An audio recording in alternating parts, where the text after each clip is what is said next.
महाराष्ट्रातील जवळपास 29 महापालिकांचे निकाल हे काल जाहीर झाले. सर्वच महापालिकांच्या प्रचाराला मी काय जाऊ शकलो नाही. मी जेमतेम अर्थात मुंबई, ठाणा, नाशिक आणि संभाजीनगर, छत्रपती संभाजीनगर या 3 महापालिकांच्या प्रचाराला गेलो होतो. चंद्रपूरमध्ये सुद्धा शिवसेनेचे चांगले नगरसेवक निवडून आले. परभणीमध्ये उत्तम यश शिवसेनेने प्राप्त केलेलं आहे. पहिल्या प्रथम मी आपल्या माध्यमातून जिथे मी जाऊ शकलो नाही त्या सर्व शिवसैनिकांची आणि मतदारांची मी दिलगिरी व्यक्त करतो. आणि साहजिकच आहे, ज्या ज्या मतदारांनी जिथे जिथे अगदी चांदा ते बांदा शिवसेना आणि शिवशक्ती म्हणजे शिवसेना, महाराष्ट्र नवनिर्माण सेना आणि राष्ट्रवादी यांच्या युतीला मतदान केलेलं आहे त्या सगळ्या मतदारांना आणि तिन्ही पक्षाच्या कार्यकर्त्यांना मनापासून धन्यवाद देतो आणि अभिनंदन पण करतो. या निवडणुका फार विचित्र किंवा अत्यंत घाणेरड्या पद्धतीने सत्ताधारी पक्षाकडनं लढवल्या गेल्या. जणू काही प्रत्येक निवडणूक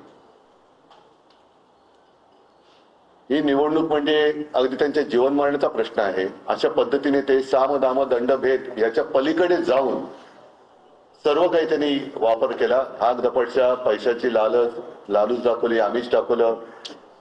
काही जणांना आमच्या शिवसैनिकांना तडीपार करण्याच्या नोटिसा केल्या, काही जणांना अटका तिकडे झाल्या, काही ठिकाणी दंगली भडकवण्याचे प्रयत्न झाले. अगदी ठाण्याला गेलो होतो, तिथे आमच्या काही कल्याण डोंबिवली असेल, ठाणा असेल, इथल्या उमेदवारांना पैशाची आमिष पण देण्यात आली. काही ठिकाणी जोर जबरदस्तीने त्यांना उमेदवाऱ्या मागे घ्यायला लावल्या.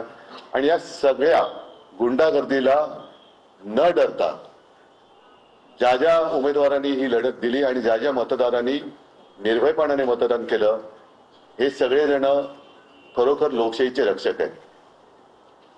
मुंबईमध्ये आमचा महापौर होणार आणि व्हावा अशी आमची एक इच्छा होतीच, आजही आहे. तो आकडा आम्ही आज तरी काही गाठू शकलेलो नाही.